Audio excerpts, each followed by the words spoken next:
அனைவருக்கும் வணக்கம் பிள்ளைகள். நாங்கள் இன்னைக்கு பார்க்க இருக்கிறது தரம் 8 மாணவர்களுக்கு அழகு 4 நாங்க படிச்சிருக்கிறோம்.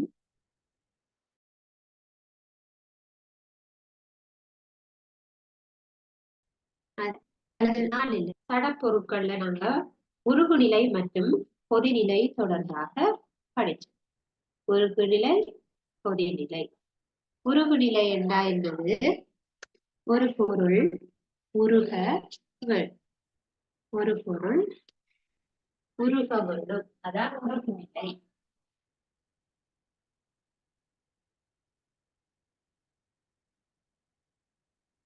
ஒரு பொருள் உருக வேணுமாக இருந்தால் அது ஒரு திண்ம நிலையில இருந்து ஒரு கட்டியாக இருக்கிற பொருளாக இருந்து அது ஒரு திரவ நிலையில லிக்விடான ஃபார்முக்கு மாறுறதுதான் நாங்க உருகுதல் என்று சொல்றோம்.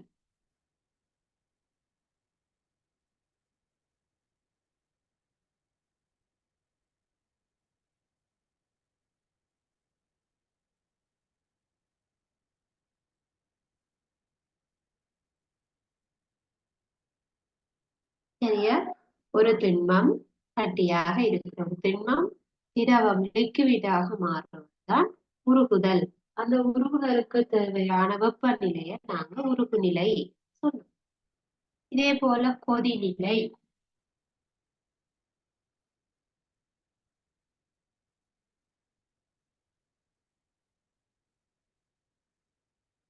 கொதிநிலை என்று சொன்னா இப்ப கொதிக்குதுன்னு சொன்னா கட்டியா இருக்கிற ஒரு பொருள் கொதிக்குதுன்னு சொல்ல மாட்டோம். அப்ப என்ன சொல்றோம்?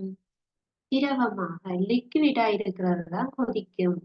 அப்ப திரவமாக இருக்கிற ஒரு பொருள் கொதிச்சு அது கொதிச்சுட்டு என்ன தெரியும்?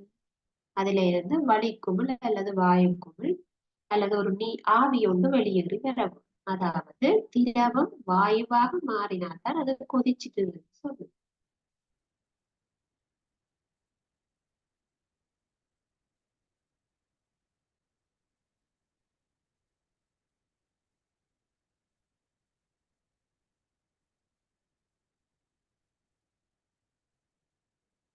சரியா? சரி, பார்க்கிறோம்.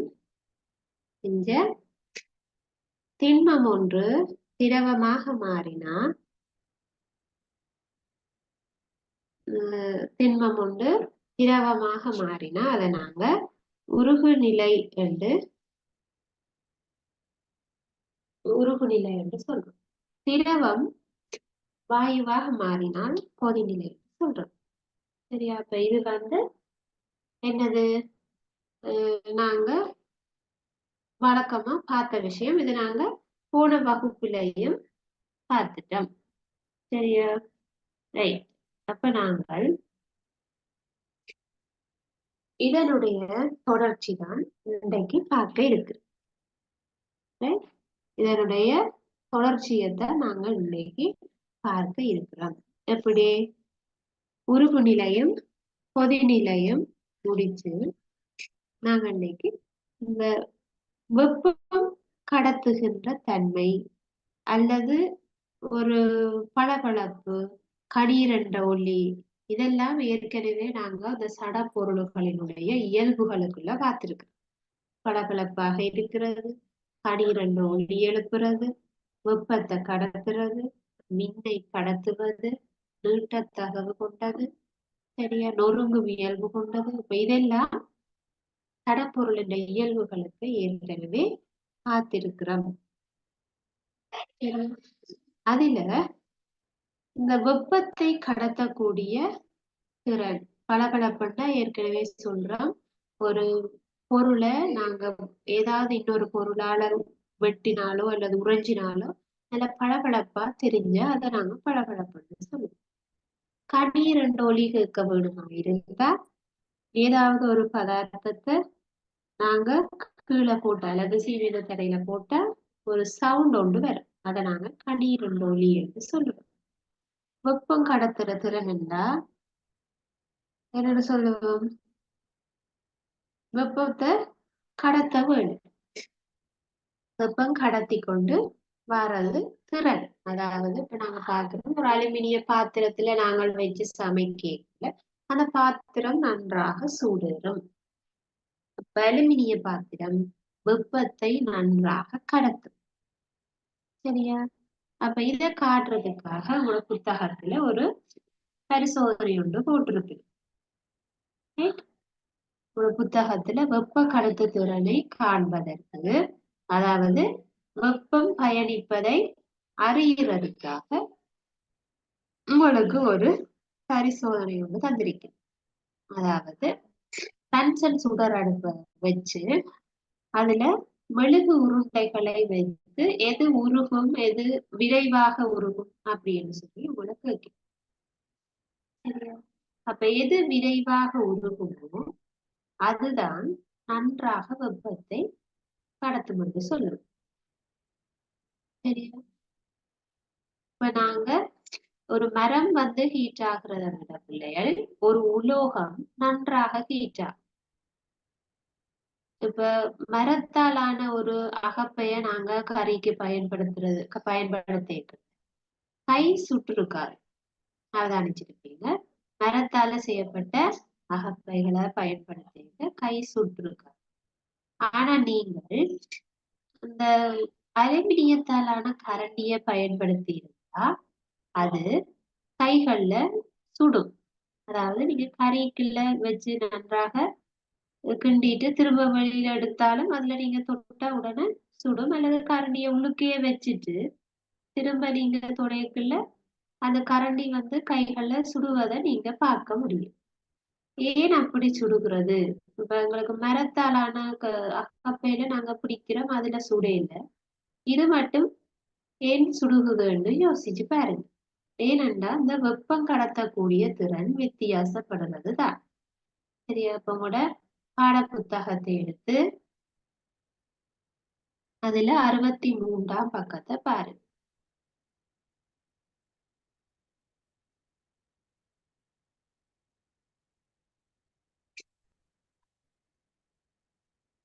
வெப்ப கடத்துதிறனை காண்பதற்கு அல்லது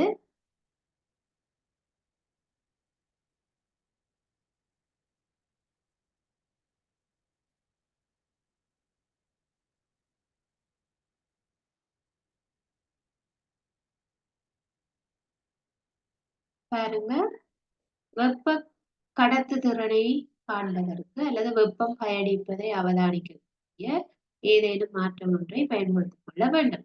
தெரிவு செய்யப்பட்டிருக்கிற உலோக கோள்களின் மீது மெழுகு உருண்டைகளை வைத்து அதன் மறுமுனையில் வெப்பப்படுத்தும் போது மெழுகு உருண்டை உருகுவதை அவதானிக்கலாம். இப்ப பாருங்க, இதுல மெழுகு உருண்டை வந்து 3 கோள்கள்ல வைக்கப்பட்டிருக்கு. சரியா? இதுல இந்த 3 கோள்கள்ல இதுல மரக்கோள் இருக்கலாம் அல்லது இரும்பு கோள் இருக்கலாம், அலுமினியத்தால் செய்யப்பட்ட கோள் இருக்கலாம். சரி, அந்த கோள்ல எந்த எந்த கோள் அதிகளவாக வெப்பத்தை கடத்தி இந்த மெழுகுல எந்த மெழுகு மிக விரைவாக உருகுகிறதோ அதுதான் பிள்ளைகள் வெப்ப கடத்துதிறன் கூடியது, வெப்பத்தை கடத்தக்கூடிய தன்மை கூடியது சொல்லி. அதுதான் வெப்ப கடத்து திறன். வெப்ப கடத்து திறன் கூடினது இத மெழுகுல விரைவாக வெப்பத்தை கடத்தி உருக வைக்கும். சரியா? அப்ப இது வந்து பரிசோதனைகள்ல பரீட்சைகள்ல வந்திருக்குது.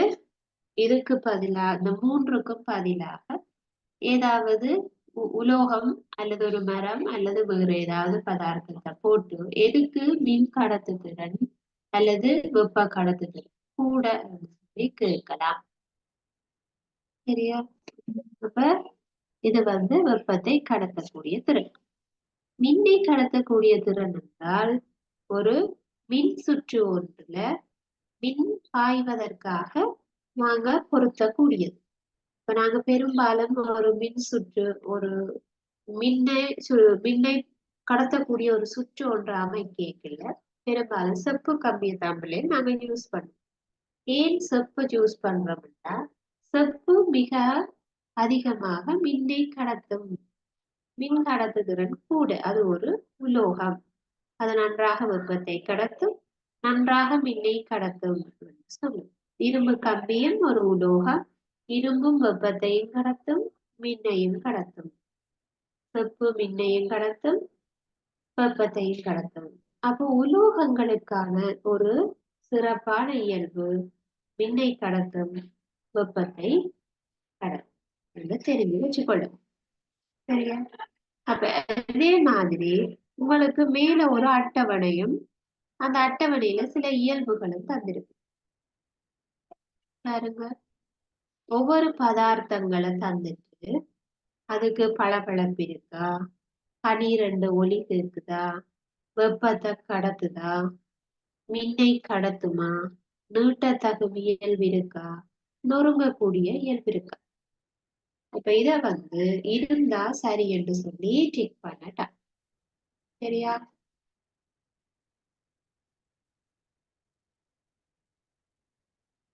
சரியா? இரும்புக்கு அதை டிக் பண்ணி காட்டியிருக்கேன். இரும்பு உங்களுக்கு தெரியும் தானே பிள்ளைகள்? இரும்பு பளபளப்பாக இருக்கும். சரியா? அது கரல் பிடிக்காம இருக்குல்ல, பளபளப்பாக இருக்கும்.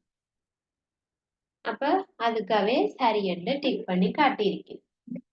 இரும்பு பளபளப்பை காட்டும். அதே மாதிரி இரும்பு துண்டொன்ற நீங்க கீழே போடக்குள்ள அது என்ன செய்யும்? ஒரு சத்தம் போடும். சரியா? கணீரென்று ஒரு சத்தம் வரும். இந்த கோயிலுகள்ல மணிய பாருங்க, அடிச்ச உடனே ஒரு சத்தம் ஒன்று பெறும். நீங்க மரத்தால செய்யப்பட்ட ஒரு பொருளை கீழே போட்டாலோ இல்ல அதை ரெண்டையும் செய்து அடிச்சாலும் அதுல பெருசா சத்தம் பெறாது, கணீர்ன்ற சத்தம் பெறாது. சரியா? ஆனா இரும்புக்கு வரும் சத்தம். வெப்பத்தை கடத்தக்கூடிய தன்மை இருந்தா இரும்பு வெப்பத்தை கடத்தும்.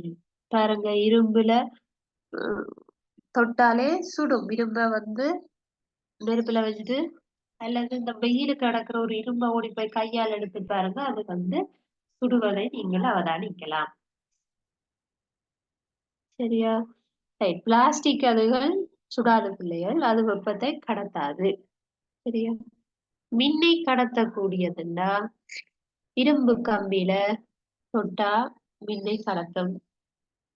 சரியா? அது ஒரு உலோகம். நீட்டத்தகு இயல்புண்டா இரும்ப நாங்க கம்பி மாதிரி நீட்ட முடியும். ஆனா நொறுங்கும் இயல்பு இல்ல. நொறுங்கும் இயல்புண்டா என்ன சொல்லுங்க பிள்ளைகள்? இப்ப நாங்க தட்டினா அதை நாங்க நொறுங்கி போயிடணும். இப்ப உதாரணமா கண்ணாடி மாதிரி. அப்ப நாங்க அது கண்ணாடி மாதிரி என்ன செய்ய இயலாது, இரும்ப உடைச்செடுக்க இயலாது. அப்ப அதனால அதுக்கு பிழை என்று போடணும். அது உடையாது. இப்ப 2வது பட்டியல பாருங்க, செம்பு. இப்ப இந்த அட்டவணையை நீங்க உங்களோட கொப்பியில போடும். சரியா? கொப்பியில போட்டுட்டு இதுக்கு இயல்புகள் இருக்கா இல்லையான்றத டிக் பண்ண வேண்டும். முதலாவது பதார்த்தம், பளபளப்பு, 12 ஒளி, வெப்பத்தை கடத்துற தன்மை, மின்னை கடத்தக்கூடிய தன்மை, நீட்டத்தகு இயல்பு, நொறுங்கக்கூடிய இயல்பு.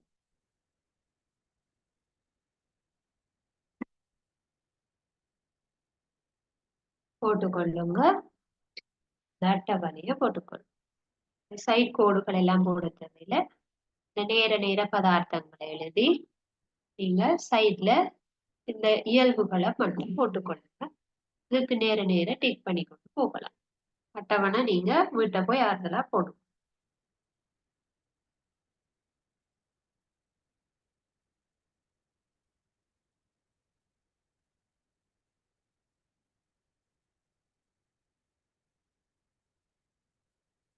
சரி, 2வது நாங்க விடப்போம். செம்பு. செம்புன்றது ஒரு உலோகம். இரும்பை போலதான் செம்பு. செம்புன்னா செப்பு தான் நம்ம செம்புன்னு எழுதிடும். அப்ப செப்பு வந்து இப்ப செப்பு பாத்திரங்களை நாங்க நன்றாக உறைஞ்சி கழுவிக்கல அதுல ஒரு பளபளப்பு தெரியும். சரியா? அப்ப அது பளபளக்கும். அது ஒரு உலோகம். கீழே போட்டா அதுல இருந்து சத்தம் வரும். செப்பு பாத்திரங்கள்ல இருந்து சத்தம் வரும். கீழே விழுதினா வெப்பத்தை கடத்தக்கூடியதுல்ல கடத்தும். ஏன்? அது ஒரு உலோகம். செப்பு என்பது ஒரு உலோகம். ஆகவே அது நன்றாக வெப்பம் கடத்தும். அப்ப அதுக்கு சரி என்று டிக். மின்னை கடத்தக்கூடியதுண்டா செப்பு தான் நாங்க எல்லா வயர்லயும் பெரும்பாலும் யூஸ் பண்ணுவோம். வயரை பாருங்க, அந்த வயருக்கு முன்னுக்கு இருக்கிற அந்த பிளாஸ்டிக்கை நீங்க வெட்டி ரிமூவ் பண்ணினீங்கன்னா அந்த பிளாஸ்டிக் வயருக்கு உள்ளுக்கு உள்ளுக்கு செப்பு கம்பி வந்து தெரியும். சரியா? அப்ப அதைத்தான் நாங்க மின்னை கடத்துறதுக்காக யூஸ் பண்ணுவோம். அப்ப அது சரி, மின்னை கடத்தும். சரியா? அப்ப மின்னை கடத்துறதுக்காக செப்பு கம்பி ஆக்குறத நீட்டத்தகு இயல்புன்னு சொல்றோம். நீட்டுறம் கம்பியாக. அப்ப வாட்டத்தகு இயல்பு அது கம்பியாக்காம, அதாவது உடையாமல் அல்லது நொறுங்காமல் தகடாக மாற்றும் இயல்பு. செப்பு தகடு. இப்ப செப்பு தகடை நாங்க தட்டினா அது நொறுங்காது, உடையாது. அது தகடு மாதிரி வரும். சரியா? அப்ப செப்பு வந்து என்ன செய்யாது, நொறுங்கி போகாது. அப்ப அதுக்கு நாங்க பிளாக் போடுவோம்.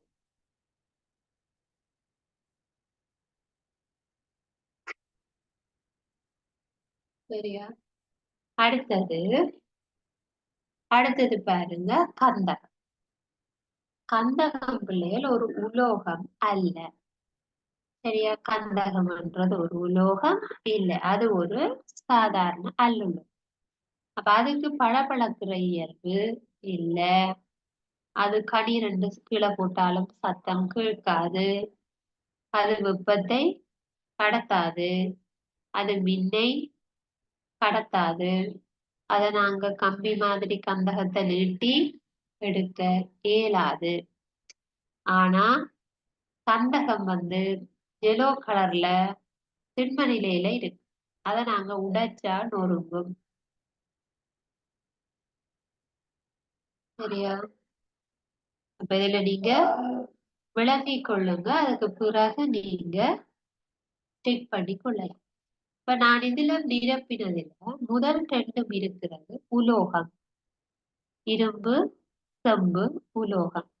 அப்போ ஒரு உலோகமாக இருந்தால் அதுக்கு பளபளப்பு இருக்கும், கனீரன்றோடு இருக்கும், வெப்பம் கடத்தும் திறன் இருக்கும், மின்னை கடத்தும் திறன் இருக்கும், அதன் நீட்டத்தகைய இருக்கும். ஆனா நொறுங்காது. சரியா? அப்ப கீழே நீங்க இதுல இந்த தரப்பட்ட பதார்த்தத்துல எது எது உலோகமாக இருக்கிறதோ அதுக்கு மேல இரும்பு அல்லது செம்புக்கு போடப்பட்ட எல்லாம் வரும். ஆனா அல்லுலோகங்களுக்கு இந்த கந்தகத்தை போல இந்த உலோகத்துக்குரிய இயல்புகளை அவை காட்டுறது இல்லை. விதிவிலக்கா ஒன்று ரெண்டு செய்யலாம் இல்லையா? ஆனா எல்லா அல்லுலோகமும் உலோகத்தின் இயல்பை காட்டாது. சரியா? அப்ப அதே மாதிரி காரியம்ன்றது ஒரு அல்லுலோகம். அதுக்கு பளபளப்பு கிடையாது. காரியம் கரிமான், அது பளபளக்காது. அது கீழே போட்டா கடி ரெண்டு சத்தம் கேட்காது. அது வெப்பத்தை கடத்தாது. காரியமானால் மின்னை கடத்தும். காரியம் ஒரு அல்லுலோகமாக இருந்த பிள்ளைகள் மின்னை கடத்துது. அப்ப இது வந்து ஒரு விதி விலக்கான சந்தர்ப்பம். அல்லுலோகங்கள் மின்னை கடத்துவது இல்லை. இப்ப காரியம் என்று சொன்னா எப்படி இருக்குல்ல, உங்களோட பென்சில்ல இருக்கிற கூர். இப்ப நீங்க பென்சில்ல எழுதுறதுக்காக இருக்கு தனி பிள்ளைகள் முன்னுக்கு கருப்பு நிற கூறாக வர்றதுதான் காரியம். சரியா? அப்ப அது வந்து மின்னை கடத்தக்கூடியது. பென்சில் கூர் மின்னை கடத்தும். சரியா? ஆனா அது ஒரு உலோகம் அல்ல. அல்லுலோகம். காரியம் வந்து கருப்பாக இருக்கும். அது மின்னை கடத்தும். நல்லுலோகங்கள்ல இது ஒன்றுதான் விதிவிலக்கு சொல்றோம். மற்றபடி உலோகங்கள் தான் மின்னை கடத்தும், நன்றாக கடத்தும். காரியத்தை நாங்க என்ன செய்ய இயலாது, நீட்டத்தகு இயல்பு இல்ல பிள்ளை. அதை நாங்க கம்பி மாதிரி நீட்ட இயலாது. அது ஆனா நொறுங்கும். காரியத்தை உடைச்சா நொறுங்கும். இப்ப காரியம்ன்றது பிள்ளைகள் எங்களோட கறி மாதிரி. இப்ப நாங்க கரிய அடுப்புல இருந்து வர கறி மாதிரி, அந்த கறியை நாங்க உடைச்சா நொறுங்கி போகும். அப்ப அது சரி. அடுத்தது பாருங்க, மக்னீசியம் அல்லது மகனீசியம். இது ஒரு உலோகம். சரியா, கம்பி மாதிரி ஒரு ரோலா இருக்கும் உங்களோட ஆய்வு கூடங்கள்ல. அதுல நாங்க வெட்டி வெட்டி எடுக்கலாம். கம்பிய ரோல் பண்ணின மாதிரி இருக்கு. அப்ப அதை நாங்க உறைஞ்சினா பளபளப்பாக வரும். சரியா, அதுக்கு மேல ஒரு ஒட் சைடு படைத்து அதை ஒரு கத்தியாலேயோ இல்ல ஒரு கரண்டியாலேயோ மேலே இருக்கிற படையை சுரண்டி விட்டோம்னா பளபளப்பான ஒரு மக்னீசியம் துண்டு கிடைக்கும். அது ஒரு உலோகம். ஆகவே 12 ஒளி எழுப்பும். மக்னீசியம் வெப்பத்தை கடத்தும். மக்னீசியம் மின்னை கடத்தும். அதை நாங்க நீட்டலாம், நொறுங்காது. மக்னீசியம் ஒரு உலோகம் பிள்ளைகள், அது அப்படி நொறுங்கி வராது.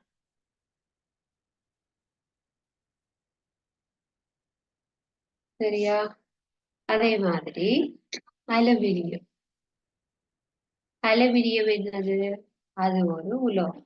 அப்ப அது அலுமினிய பாத்திரங்கள் பாருங்க பளபளப்பா இருக்கு.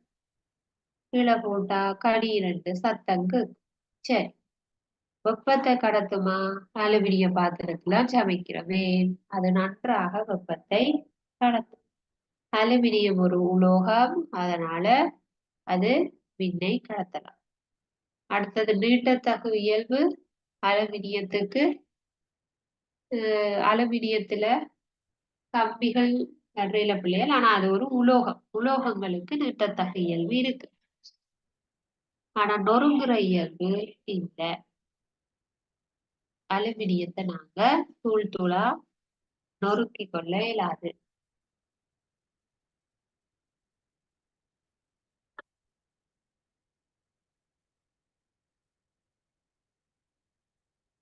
அதே மாதிரி ஈயம் என்று சொன்னா, ஈயம் ஒரு உலோகம். அப்ப உலோகம் என்னது, உலோகத்துக்கு இருக்கிற எல்லா இயல்பும் இருக்கு.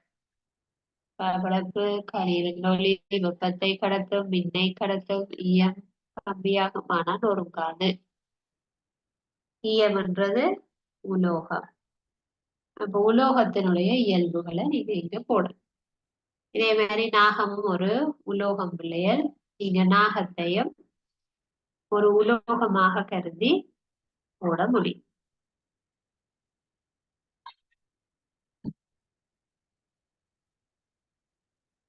சரியா, அப்ப இந்த அட்டவணையை நீங்க ஃபில் பண்ணி கொள்ளும்.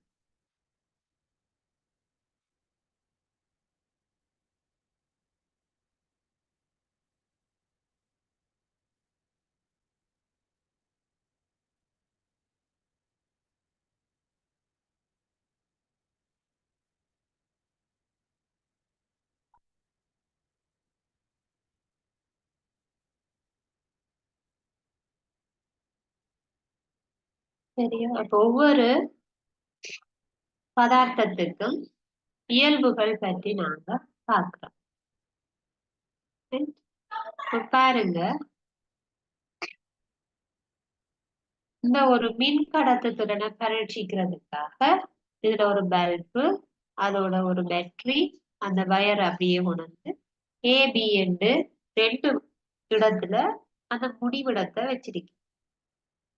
சரியா, அப்ப இதுல எந்த பொருளை வைக்கல, ஏபி என்ற இடத்துல எந்த பொருளை வைக்க இந்த மின்குமிழ் ஒளிருதோ அந்த பொருள் மின்னை கடத்தும். சரியா, ஏபி என்ற பொருளுக்கு அந்த 2 இடைவெளிக்குள்ள எந்த பொருளை வச்சா இந்த நடுவுல ஏக்கு பிக்கு நடுவுல எந்த பொருளை வைத்தால் மின்குமிழ் ஒளிர்றத பார்க்கலாமோ அந்த பொருள் மின்னை கடத்தக்கூடிய பொருள். இந்த ரெண்டுக்கும் இடையில வைக்கலையும் மின்குமிழ் ஒளிராம இருக்குதுண்டா அந்த பொருள் மின்ன கடத்தையில தனக்குள்ளால மின்னை கடத்தையிலன்னு சொல்லி நாங்க முடிவு செய்யலாம். அதுதான் மின்னை கடத்துறதும் கடத்தாததுக்குமான வித்தியாசம். அப்ப அந்த ஏபிக்கு நடுவுல ஒரு உலோகத்தை நாங்க வச்சா கட்டாயம் இந்த மின்குமிழ் ஒளிரும். இந்த ஏபிக்கு நடுவுல நாங்க ஒரு அல்லுலோகத்தை வைத்தால் உலோகம் அல்லாத ஒரு பொருளை வைத்தால் ஒளிராது. அப்ப எக்ஸாம்பிளுக்கு நாங்க இதுல ஒரு செப்பு கம்பிய இது ரெண்டுக்கு நடுவுல வச்சா இதுல லைட் எரியும். ஏபிக்கு நடுவுல ஒரு மரத்துண்டை வச்சா இதுல லைட் எரியாது. அப்ப அதுல எரியுதுண்டா செப்பு கம்பி மின்னை கடத்தும். மரத்துண்டை வைக்க ஒளிரையிலேண்டா மரத்துண்டு மின்னை கடத்தாது என்ற முடிவுக்கு வரலாம். சரியா? ரைட். அப்ப இதுல நாங்க இந்த இயல்புகளை வச்சுக்கொண்டு மூலகங்களை உலோகங்கள் இது அல்லுலோகங்கள் இது என ரெண்டாக பிரிக்க முடியும். நாங்க இப்ப பார்த்த இயல்புகளை வச்சுக்கொண்டு உலோகம் அல்லுலோகம் சொல்லி ரெண்டாக பிரிக்க முடியும். சரியா? அப்ப இதுல நாங்க உலோகத்துக்கு என்ன இயல்புகளை பார்க்கிறோம்? உலோக பொருள் நன்றாக வெப்பத்தை கடத்தும், நன்றாக மின்னை கடத்தும், பளபளப்பாக இருக்கும், தட்டும் போது ஒரு கணீர் என்ற ஒரு ஒளியை எழுப்பும், வாட்ட தகும் இயல்பு கொண்டது. வாட்ட தகுமண்டா தகடாக உருவாக்கக்கூடியது. நாகத்தகடு, செப்பு தகடு, அலுமினிய தகடு அப்படி நாங்க உலோகத்தை தகடாக மாற்ற முடியும். அதை சொல்றது வாட்டத்தகும் இயல்பு. நீட்டத்தகும் இயல்பு என்றா கம்பியாக நீட்ட முடியும். செப்பு கம்பி, இரும்பு கம்பி, சரியா? அப்படி கம்பியாக மாற்ற முடியும். அப்ப இந்த இயல்புகள் உலோகத்துக்கு உரித்தான ஸ்பெஷலான இயல்பு.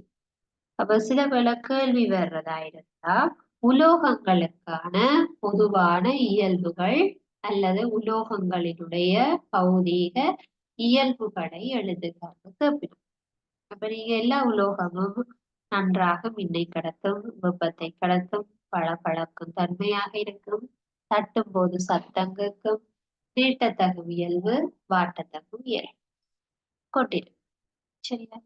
அப்ப ஒரு அல்லுலோகமாக இருந்தோம். அல்லுலோகம் என்பது உலோகம் அல்லாதவை. சரியா? அப்ப உலோகம் அல்லாதவை என்ன செய்யும்? உலோகத்தின் இயல்பை காட்டாது பெருசா. சரியா? அப்ப பளபளக்கும் தன்மை அற்றதாக இருக்கும். அதே மாதிரி வெப்பத்தை அரிதாக கடத்தும், வெப்பத்தை மிக குறைவாகத்தான் கடத்தும். அரிதாக கடத்தும் மிக குறைவாகத்தான் கடத்தும். அது பெரிய பெரிய அளவுல சூடாகாது. ஒரு மரம் பெரிய அளவுல சூடாகாது. வெப்பத்தை ஓரளவுக்கு கடத்துது. ஓரளவுக்கு தான் வெப்பமாகுமே தவிர ஒரு இரும்பு கம்பி சூடாகிற அளவுக்கு மரம் சூடாகும். சரி, அரிதாக மின்னை கடத்தும் என்றால் மிக குறைவு. நன்றாக மின்னை கடத்தக்கூடியது உலோகம். நொறுங்கும் இயல்பு கொண்டது. நொறுங்கும் இயல்புன்னா இப்ப கரிய நாங்க உடைச்சு நொறுக்கலாம், கண்ணாடிய உடைச்சா நொறுங்கலாம். சரியா? அந்த மாதிரி அல்லுலோகம்னா நொறுங்கி போகும். அப்ப இது ரெண்டும் உலோகம் மற்றும் அல்லுலோகங்களுக்கான பொதுவான பௌதிக இயல்புகள். சரியா? ரைட். அப்ப அடுத்ததா நாங்க என்ன பார்ப்போம்? உலோகங்கள் எது, அல்லுலோகங்கள் எது பாருங்க. அப்ப நான் இதுல சொன்னதால உங்களுக்கு என்னது, இரும்பு என்பது ஒரு உலோகம், கந்தகம் என்றா ஒரு அல்லுலோகம் என்றது தெரிஞ்சிருக்கு. ஆனா உங்களுக்கு எல்லாமே இப்ப வேற வேற மூலகங்கள் இருக்கு, அதெல்லாம் உலோகமா அல்லுலோகமான்னு தெரியாது. அப்ப உங்களுக்கு எந்தெந்த மூலகம், உலோகம், எது அல்லுலோகம் அவர்கள் ஒரு அட்டவணையில தந்திருக்கிறது. சரியா? அப்ப அந்த அட்டவணையில பாருங்க, முதலாவது சோடியம். சோடியம் என்பது உலோகம். அது என்ன நிலைமையில இருக்கும்? திண்மம், அதாவது கட்டியா இருக்கு. அலுமினியம் என்றது ஒரு உலோகம். அது திண்மமாக இருக்கு. திண்மமாக கட்டியாக இருக்கு. கல்சியம் ஒரு உலோகம். அதே மாதிரி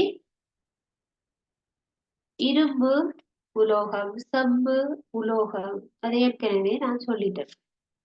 இரும்பு செம்பு பற்றி எல்லாம் ஏற்கனவே சொல்லப்பட்டிருக்கு. அப்போத நாங்க அந்த அட்டவணையிலேயே ஃபில் பண்ணிட்டுல இரும்பு செம்பு என்பன உலோகங்கள் என்று பார்க்கிறோம். மெக்னீசியம் உலோகம், நாகம் உலோகம், ஈயம் உலோகம், இரசம் உலோகம். இந்த இரசம் என்றது எதுக்காக முக்கியம் பிள்ளைகள்? பெரும்பாலும் நாங்க உலோகம் என்று பார்க்கறது எல்லாமே திண்மமான கண்டிஷன்ல இருக்கு. அதாவது கட்டியாகத்தான் இருக்கும். சரியா? அதாவது நாங்க கையால் எடுக்கக்கூடிய கட்டியான ஒரு பொருளாக இருக்கும். ஆனா இங்க நீங்கள் ஒரு இரசத்தை பார்த்தீங்கன்னா அதை உலோகம் என்று தந்திருக்கணும். ஆனால் அது திரவ நிலையில இருக்குன்னு சொல்லப்பட்டிருக்கு. திரவம் என்றா என்னது? ஒரு லிக்விடான பதார்த்தம். அப்ப உலோகமாக இருக்கிற திரவம் என்னன்னு கேட்கணும். சரியா? பகுதி 1ல இந்த மாதிரி வினாக்கள் வந்திருக்கு. திரவ நிலையில் காணப்படக்கூடிய ஒரு உலோகம் எது பின்வருவனவற்றுள்? இப்ப உங்களுக்கு இதுல மெக்னீசியம், நாகம், ஈயம், இரசம் தரப்பட்டிருந்தா இரசம் மிகவும் பொருத்தமான விடை. சரியாது? திரவ நிலையில இருக்கிற ஒரு உலோகமாக இருக்கு. சரியா? அப்ப நீங்க இந்த மூலகங்களை அதுல எது உலோகம் எது அல்லலோகம் என்றத பாடமாக்கி வச்சுக்கணும். சரியா? அப்ப நீங்க உலோகங்கள் எல்லாத்தையும் பாடமாக்கிட்டீங்கன்னா அப்ப மிச்சம் வார மூலகங்கள் உங்களுக்கு தெரிஞ்சிடும் அல்லலோகமா தான் இருக்கும். எது எது உலோகம்ன்றத மட்டும் பாடமாக்கிட்டீங்கன்னா அதை தாண்டி வரத நீங்க அல்லலோகம் என்று யோசிங்க. இல்லைன்னா உங்களுக்கு இந்த மூலகங்கள் தான் தரப்பட்டிருக்கு. அப்ப இதுக்குள்ளதான் உங்களுக்கு ஏதோ ஒரு மூலகம் தரப்படும். அப்ப உலோகங்கள்ல கொஞ்சம் தான் தரப்பட்டிருக்கு. அப்ப அவற்றை மட்டும் நீங்க பாடமாக்கிட்டீங்கன்னா மீதி உள்ளது அல்லுலோகம் என்று நீங்க முடிவு செய்யலாம். பாருங்க, இதுல ஐதரசன், ஐதரசன்ங்கிறது வாயு, ஹைட்ரஜன் வாயு, H2 வாயு. கார்பன் என்பது ஒரு அல்லுலோகம், அது திண்ம நிலையில இருக்கும், கரி. நைதரசன் வாயு, ஒட்சிசன் வாயு. சிலிக்கன் என்றது ஒரு மூலகம், அல்லுலோகம், திண்மமாக இருக்கு. பொசுபரசு அல்லுலோகம், அது திண்மமாக இருக்கும். கந்தகம் மஞ்சள் நிறத்துல இருக்கக்கூடிய ஒரு திண்ம நிலையில இருக்கிற பதார்த்தம் என்று படிச்சிருக்கிறோம். குளோரின் வாயு, ஆகன் வாயு, புரோமின் திரவம். புரோமின் திரவம். அப்ப பாக்குறோம், இதையே நீங்க ஞாபகத்துல வச்சிருக்கோம். ஒரு அல்லுலோகமாக திரவ நிலையில இருக்கிறது புரோமின். புரோமினையும் இரசத்தையும் கன்ஃபியூஸ் பண்ணக்கூடாது. இரசம் உலோகமாக இருக்கிற திரவம், புரோமின் அல்லுலோகமாக இருக்கிற திரவம். ரெண்டையும் நீங்க நோட் பண்ணி வச்சுக்கொள்ளுங்க. ரெண்டுக்கும் நீங்க ஒரு கோடு போட்டு, பென்சிலால ஒரு கோடு போட்டு வச்சிருந்தீங்கன்னா உங்களுக்கு படிக்கிறதுக்கு உதவியா இருக்கு. பாருங்க, இரசத்துக்கு அது திரவம் உலோகம். அதே மாதிரி புரோமின் அல்லுலோகம் திரவம். இதை நீங்க ஞாபகம் வச்சுக்கொள்ளலாம். இது ரெண்டும் தான் கன்ஃபியூஸ் ஆகி உங்களுக்கு பார்மண்ட்ல வரக்கூடியது. திரவ நிலையில் இருக்கக்கூடிய உலோகம், திரவ நிலையில் இருக்கக்கூடிய அல்லுலோகம். சரியா? அப்ப இது ரெண்டையும் நோட் பண்ணி வச்சிருந்தீங்களா படிக்க அல்லது எக்ஸாமுக்கு முதல்ல நீங்க ஒரு தடவை பார்த்துட்டு போனா கன்ஃபியூஸ் இல்லாம இருக்கு. சரியா? அயோடின்ன்றது ஒரு அல்லுலோகம், அது திண்ம நிலையில இருக்கு. அப்ப இந்த அட்டவணையை நீங்க நன்றாக பார்க்க வேண்டும். சரியா? அடுத்தது பார்ப்போம். இந்த சடப்பொருள்கள் கொண்டிருக்கிற பல்வேறு பௌதீக இயல்புகள்ல அன்றாட பயன்பாடு. அப்ப சடப்பொருளின் பௌதீக இயல்புல நாங்க என்னென்ன பார்த்தோம்? பளபளப்பா இருக்கும், உறுதியானதாக இருக்கும், வன்மையானதாக இருக்கும், நொறுங்கி போகும், மனம் இருக்கும், வெப்பத்தை கடத்துகின்ற திறன் இருக்கும். இப்படி வேற வேற இயல்புகள் இருக்கு. அந்த இயல்புகளை எதுக்காக பயன்படுத்துறோம்? அன்றாட வாழ்க்கையில நாங்க அதை எதுக்காக யூஸ் பண்ணுவோம் வந்து பாருங்க. பாருங்க, பளபளப்பாக இருக்கிறதுன்னா அந்த பளபளப்பை வச்சு என்ன செய்வாங்க? நாங்க ஜுவல்லரி செய்வோம். அதாவது ஆபரணங்கள் செய்யறதுக்கு யூஸ் பண்ணுவோம். அதுக்கு பொன் பயன்படுத்துறோம், வெள்ளிய பயன்படுத்துறோம். உறுதியாக இருக்கிறதுக்காக, உறுதியாக இருக்கிறது ஒரு இயல்பு. அதை எதற்காக நாங்க பயன்படுத்துவோம்? ஒரு சுமையை தாங்குறது, வெயிட்டை தாங்குறதுக்கு யூஸ் பண்ணுவோம். அப்படின்னா நல்ல உறுதியாக இருக்கிறது. உருக்குல தண்டவாளம் செய்வோம். அப்ப அந்த பெரிய ட்ரெயின், அவ்வளவு பேரை ஏத்தி கொண்டு போற ட்ரெயின் உறுதியாக அது அந்த சுமையை தாங்க வேணும். அதுதான் அதுக்காக உருக்கு தண்டவாளத்துல பயன்படுத்துறோம். வன்மையான பொருள் எதுண்டா வைரம். வைரமாக இருக்கிறது என்று சொல்லுவாங்க இல்லையா? மிக வன்மையானது. அது கண்ணாடியை வெட்டுவதற்கு பயன்படும். சரியா? அதே மாதிரி நொறுங்கத்தக்க தன்மை அல்லது நெருக்கத்தக்க தன்மை. நெருக்கத்தக்கதுன்னா அடக்கக்கூடியது. அதாவது இந்த வாயுக்களை நெருக்கி நாங்க ஒரு தாங்கியில அவற்றை களஞ்சியப்படுத்த முடியும். இப்போ ஆக்சிஜன் கேஸ், அதே மாதிரி எல்பி கேஸ், அது எல்லாத்தையும் நாங்க ஒரு தாங்கியில அந்த வாயுக்களை நெருக்கி களஞ்சியப்படுத்த முடியும். சரியா? அடுத்தது பாருங்க, மனம். மனம் என்றா என்னது? எங்களுக்கு மணக்குது அப்படின்னா வாயு கசிஞ்சு பரவல் அடையும். அது நறுமணமாக இருக்கலாம், ஒரு துர்மணமாக இருக்கலாம். வாயு கசிவடைந்து பரவுதல் மனம். மனம் என்றது ஒரு இயல்பு. அந்த இயல்பு பயன்படுத்தப்படுகிற சந்தர்ப்பம் எங்களுக்கு இப்ப நாங்க பெர்ஃப்யூம் அடிச்சா அந்த நறுமணம் பரவுறதுக்காகத்தான். சரி, அது பதார்த்தம் என்று சொன்னா நறுமண மூட்டிகளா இருக்கலாம், ஒரு நறுமண புகையாக இருக்கலாம், அல்லது வியர்வையின் மனமாக இருக்கலாம். சரி, அடுத்தது வந்து வெப்பத்தை கடத்துகின்ற திறன். வெப்பத்தை கடத்துறதை எதுக்கு பயன்படுத்துறோம்னா பெரும்பாலும் சமையல் பாத்திரங்களை தயாரிக்கிறது. ஈயத்தை ஒட்டுறதுக்காக பயன்படுத்துற ஈயம். சமையல் பாத்திரம் தயாரிக்கிறது அலுமினியத்தை பயன்படுத்துறோம். அலுமினிய பாத்திரங்கள். சரி, மின்னை கடத்து திறன், மின் கடத்து திறன். அதாவது மின்னை கடத்துதல், மின்னை நன்றாக கடத்தும் செப்பு, அலுமினிய மின் கம்பிகள். சரியாவை உலோகம் என்பதனால பிள்ளைகள் மின்ன நன்றாக கடத்து. சரி, அடுத்தது வந்து மீள்தன்மை. மீள்தன்மை என்றா மீளவியல் கண்டு படிச்சிருக்கிறோம். மீண்டும் பழைய நிலையை அடையக்கூடிய தன்மை. ரப்பர்களை பார்த்தீங்கன்னா ரப்பர் பொருட்கள் மீள்தன்மை கொண்டவை. அதை எதுக்கு பயன்படுத்துவோம்? டயர், குழாய்கள் செய்யறதுக்கு பயன்படுத்துவோம். அதுதான் ரப்பர். அதுக்காக பயன்படுத்த ரப்பரனுடைய பௌதீக இயல்பு என்ன என்று கேள்வி வரும். அப்ப இறப்பரின் பௌதீக இயல்புண்டா மீள்தன்மை அல்லது மீளும் தன்மை நீங்க கொடுக்க வேண்டும். அதே மாதிரி அடுத்த இயல்பு விரிவு. விரிவு என்று சொல்லி சொன்னா ஏதாவது ஒரு பொருள்ல விரிவு நடக்க வேண்டும். இப்ப பாருங்க, அந்த ஒரு வெப்பநிலை அளக்கிறதுக்கு நாங்க வெப்பமானியை யூஸ் பண்ணுவோம். அந்த வெப்பமானியில ஒரு திரவம் ஒன்று பயன்படும், அதாவது இரசம். வெப்பமானியை பார்த்திருந்தீங்கன்னா தெரியும், அதுக்கு அடியில ஒரு குமிழ்ல இரசம் விடப்பட்டிருக்கும். அந்த ரசத்தில இருந்து வெப்பம் வர வர அந்த திரவம் மேல மேல ஏறி போறத பார்க்கலாம்.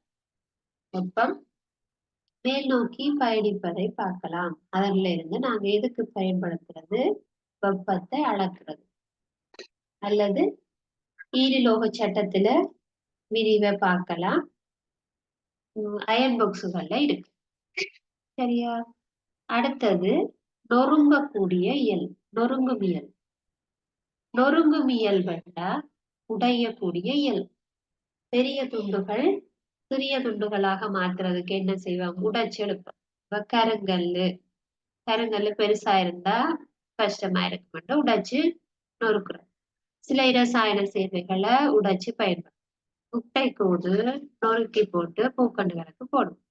அப்ப அதை சொல்றது நொறுங்கக்கூடிய இயல்பு.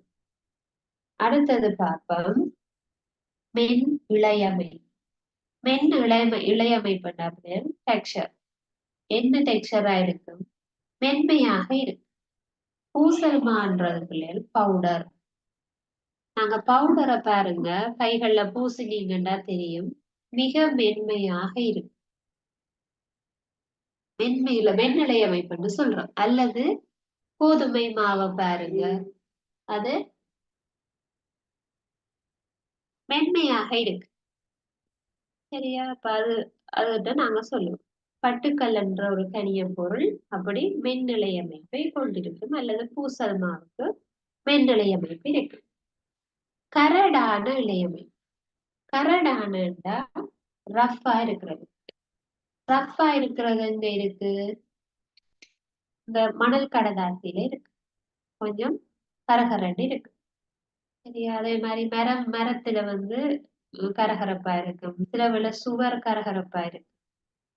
சரியா? இப்ப சிமெண்ட் எல்லாம் பாருங்க, சும்மா அள்ளி அள்ளி போட்டுட்டு விட்டா கரகரப்பா இருக்கும். அதை நாங்க ஒப்பமா சரியா பூசி விட்டாதான் அது கொஞ்சம் கரடாக இல்லாமல் இருக்கும். அப்ப உங்களுக்கு மென் இழையமைப்பு, கரடான இழையமைப்பு, அதாவது ரெண்டுமே டெக்ஸ்சர் இழையமைப்பு தான்.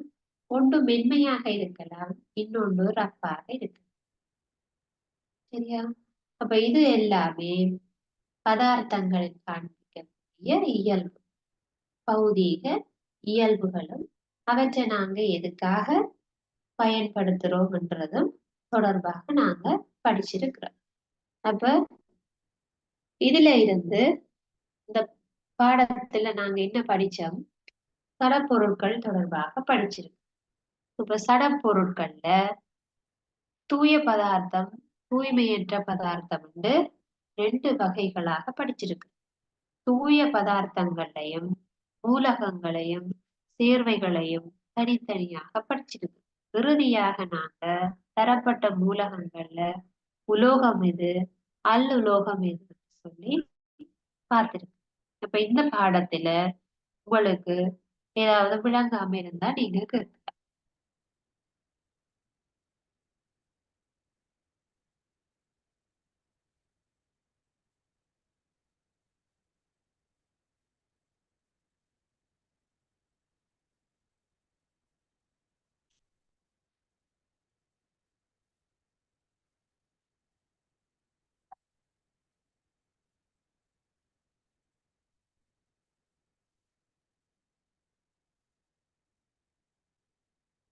இந்த பாடத்துல இருக்கிற 2 கேள்விகள் எழுதிக் கொள்ளுங்க.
உலோகங்கள் 4 பிள்ளைகள் எழுதிக் கொள்ளுங்க.